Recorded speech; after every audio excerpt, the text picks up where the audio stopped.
Klabu ya Wekundu wa Msimbazi inazidi kufanya baraa zito kwenye viwanja vya mazoezi, na hii yote wanajipanga kuelekea tamasha lao kubwa, tamasha la kihistoria ambalo litafanyika tarehe 8 mwezi huu wa 8 katika viwanja vya Uhuru jijini Dar es Salaam. Sasa kuelekea mazoezi hayo, afisa habari wa Simba Sport Club Ahmed Ally amezungumza na vyombo vya habari kuhusiana na maandalizi, lakini pia kuhusiana na mchakato mzima wa mazoezi wa wekundu hao wa Msimbazi. Sasa hapa tunaenda kutazama maneno ya Ahmed Ally. Je, amezungumza nini kuhusiana na hali ya wachezaji? Lakini kubwa kuliko ni baadhi ya nyota wao ambao walikuwa wamepata majeraha na watakuwepo na tayari wapo fiti. Twende tukatazame ni nyota gani hao, lakini pia twende tukatazame hali ya mazoezi ya wekundu wa Msimbazi. Hivyo basi, wewe kama ni mara yako ya kwanza unatuangalia na unapenda burudani, basi hakikisha umesubscribe na kubonyeza alama ya kengele. Kwa kufanya hivyo utakuwa umejiunga na familia hii ya michezo na burudani. Sasa leo tunaenda kutazama kikosi cha wekundu wa Msimbazi ambacho kilikuwa kinashiriki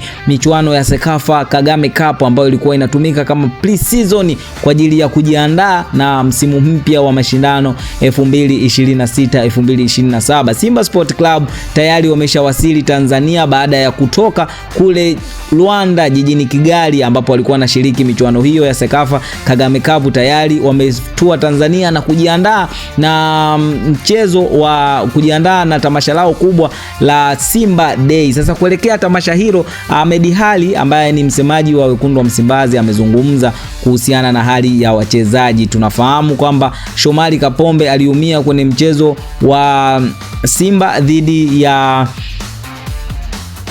Singida Black Star, hivyo basi akupata nafasi ya kuweza kuendelea kwenye mchezo huo. Hofu ya wana Simba ilikuwa ni pengine labda Shomari Kapombe ameumia, lakini Ahmed Ally amezungumza kwamba Shomari Kapombe tayari yupo fiti na siku ya Simba Day tutarajie kumuona uwanjani. Wachezaji wote wapo fiti na wapo tayari kwa ajili ya Simba Day. Hayo ni maneno ya afisa habari wa wekundu wa Msimbazi Ahmed Ally. Hivyo basi anawataka wana Simba wote kujitokeza kwa wingi kwenye viwanja vya Uhuru jijini Dar es Salaam ili kuja kushuhudia timu yao ikifanya maajabu, lakini pia kuja kushuhudia sajili walizofanya kwenye msimu huu, dirisha kubwa la 2026-2027. Sasa hili ndilo balaa la wekundu wa Msimbazi na tumeona wameshaanza kutambulisha wasanii mbalimbali ambao wataperform kwenye siku ya Simba Day. Sasa twende tukatazame, je, ni wasanii gani hawa? Sasa ili kupata update ya vitu vinavyoendelea kuelekea tamasha hili kubwa la kihistoria, hakikisha umesubscribe